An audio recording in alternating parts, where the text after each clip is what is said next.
This is day 12. Before I get into that, I will let you know all of the ups and downs about taking the medication and everything. The first week, so let me explain. I take the treatment on a Thursday, every Thursday. And the first week, I was fine and everything. Thursday, Friday, Saturday, Sunday. Monday, I got into a cab to go to a doctor's appointment down in Manhattan. I live in the Bronx, which is a little bit of a drive, a little bit of a ride. And I got extremely nauseous.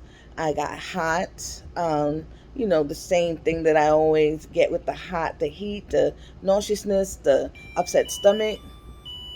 That's my medicine telling me it's time to take it. The upset stomach, the dizziness, and at my doctor's appointment, I was just sitting there crying because I felt really, really, really, really bad.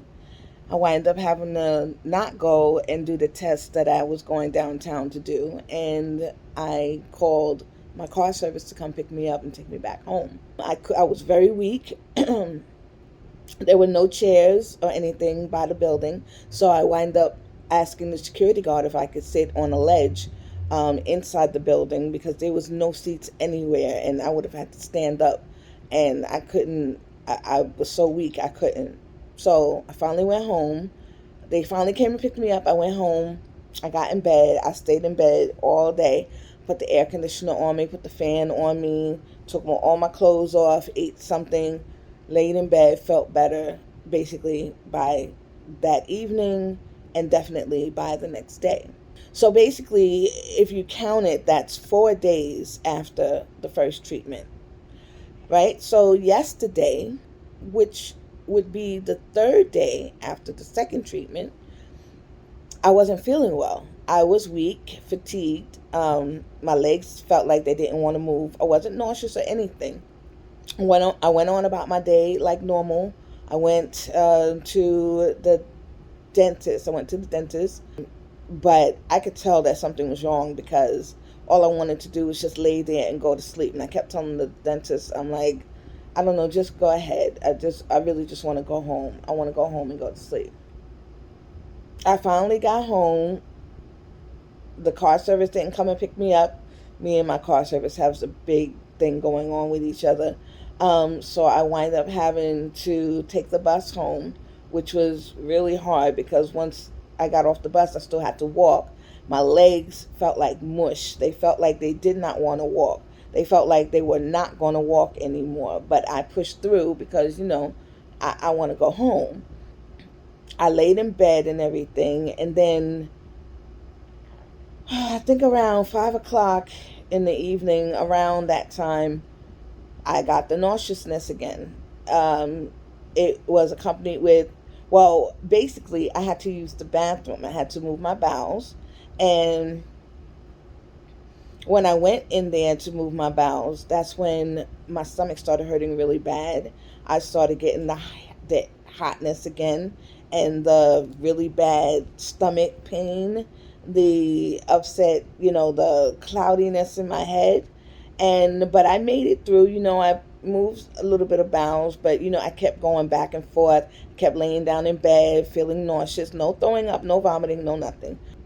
Finally, after about 5, 6 hours of that, I was better because I laid in bed. Of course, I wasn't going to do anything but lay in bed. About 5 or 6 hours, I felt better, and then I was going to sleep.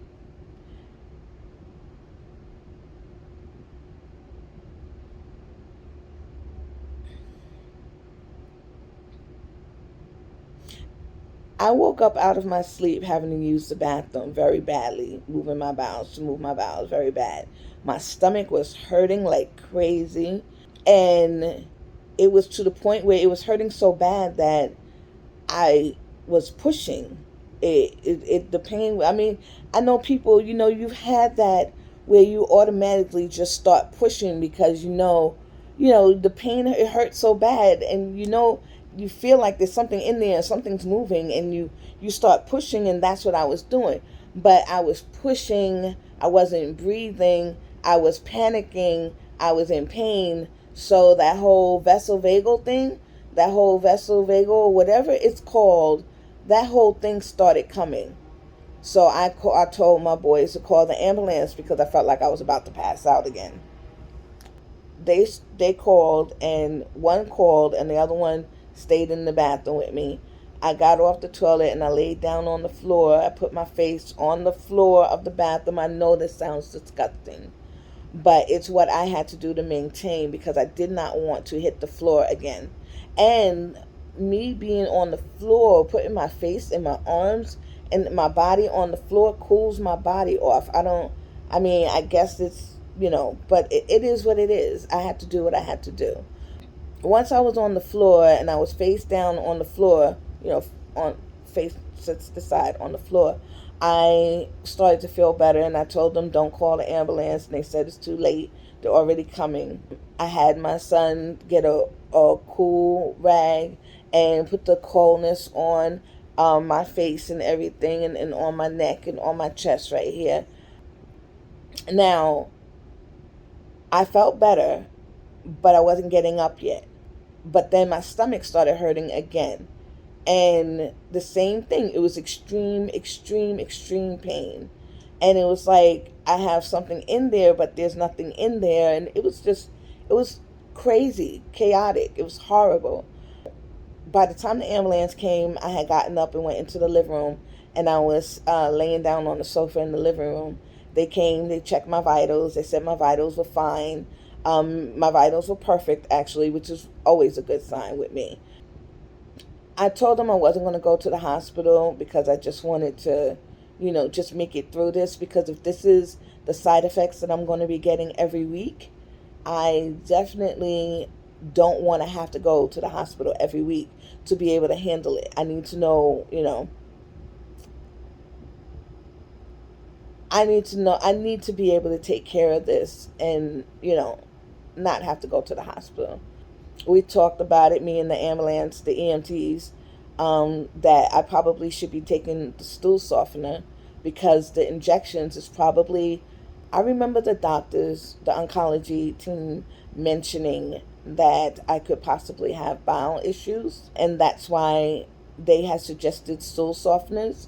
So I have stool softeners, and I'm going to start taking the stool softeners, which I'm hoping will make this part better. It'll keep my stool soft and I won't have to go through this anymore. And also, I'm thinking that if I'm going to have to go through this once a week, then I need to be prepared. I'm going to start taking my nausea medication on the third and the fourth day after my treatment, and make sure I take the stool softener every day and see how next week turns out. Hopefully, it won't be the same thing.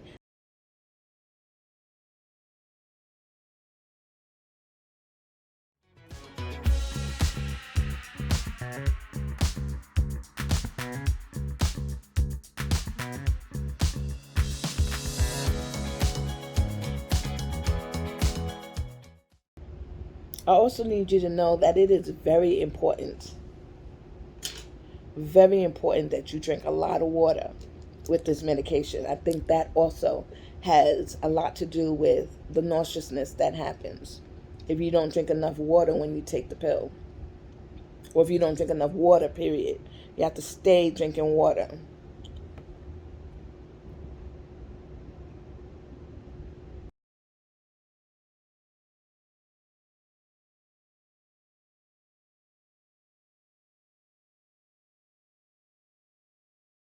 I've had a fever, so I guess they think I have COVID. 8, 9, 10. Oh! Done.